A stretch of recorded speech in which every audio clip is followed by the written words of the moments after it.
Hello, everyone, and welcome to another Storm Lobostics production. This is the Shientist and another podcast, audio podcast on this series around the molecular storm gauge V.2.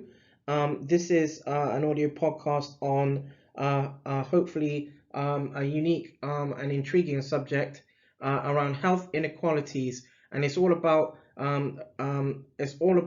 health inequalities, and and the scientist wants the scalpel, please. So this is an overview on a collaborative effort, um, whereby colleagues between the Renal Patient Support Group, or the RPSG, and also the Kidney Disease and Renal Support Group, or KDARS for kids, um, uh, co-developed this this work relating to health inequalities, and it relates to a subject entity that falls within the remit within the remit of what's known as World Kidney Day. And World Kidney Day sort of normally takes place every March of every year.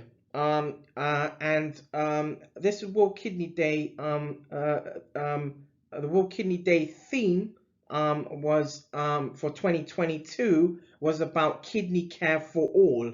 And so this work uh, was co-developed related to health inequalities and looking at kidney care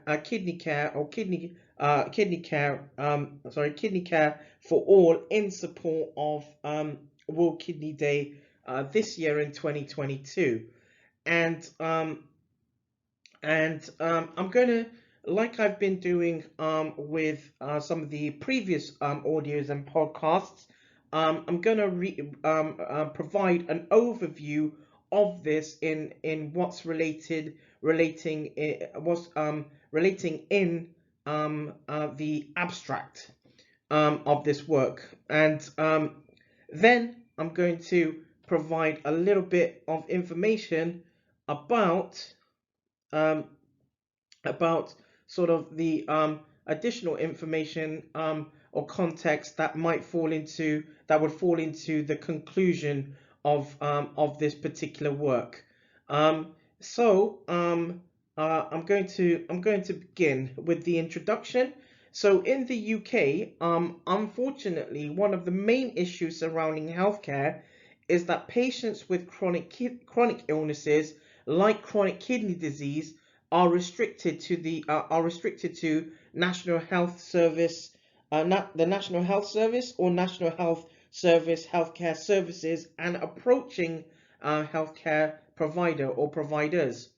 Further complications can arise, especially for those who have healthcare challenges and where misinformation can lead to fragility and health inequalities. Now, in line with this, or relating to this, is something that I've mentioned in previous a little bit in previous audios and podcasts, around a subject around patient and public involvement. So patient and public involvement in this context can help bridge issues surrounding health inequalities. Now, the aims of this work are relate to the aims or the objectives as well, are in this work, are two main aspects. Number one was to identify whether patients with chronic kidney disease would like to approach health professionals and patients through online consultations and educational support, thus prompting collaborative efforts. And number two, understand if and whether chronic kidney disease patients, or CKD patients, would welcome more integrative support from healthcare professionals through social media, wherein patients and health professionals can bridge gaps across health inequalities.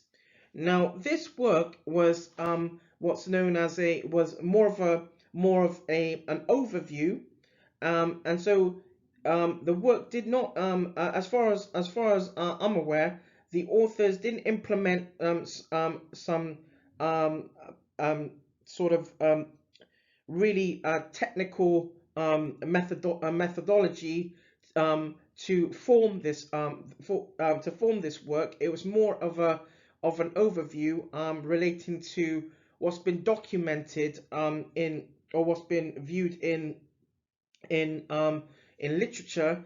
And so, in support of World Kidney Day, or the methodology, sorry, around this is that in support of World Kidney Day, this article, or the article, seeks to highlight how health inequality can be bridged through online spaces and integrative practices between patients and health professionals.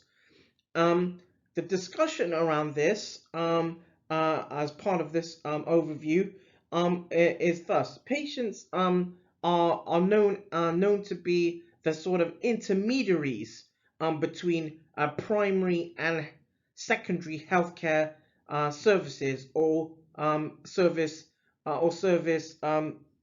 requirements. And in relating to that, sorry, yes.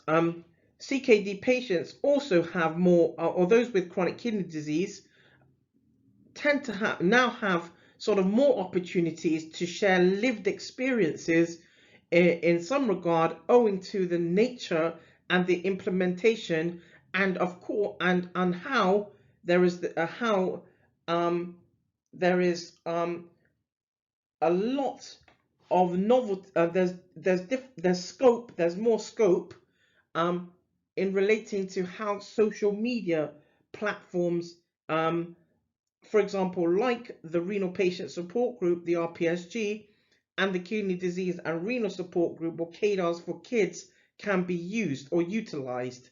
So, an overall, the conclusion around this work is that in addition to sharing sort of those lived experiences, this prompts patients to be more than mere recipients of healthcare. What this allows, or social media platforms allow, is that chronic kidney disease patients, for example, or those with chronic kidney disease, can become more empowered, so that more informed decisions can be made. So the summary around this work is that the educational intercessions are sort of required generally to offset issues where there are inequalities, but also to ensure health, and to ensure excellence in healthcare practice. There are key words that can be used to find out more around this kind of work, or work around health inequalities, using terminologies in search engines, in databases and search engines, for example, healthcare inequalities, screening, long-term conditions, and even education in a combination of ways can and should prompt different amounts of literature to be identified, linking into the same theme around this particular work. Now, I am going to highlight this some additional context, and that is this. Uh, integrated care is a term, or is terminology that reflects a concern to improve patient experience and achieve greater efficiency and value from health delivery. The aim is to also address fragmentation in patient services and enable better coordinated and more continuous care, frequently for an aging population which has an increasing incidence of chronic disease. Now, that context is a direct quote from works that have been published in works by Shaw and team in retrospectively in 2011, titled the work was titled "What is Integrated Care?" and it was an overview of integrated care in the National Health Service. And I'm also going to just highlight um,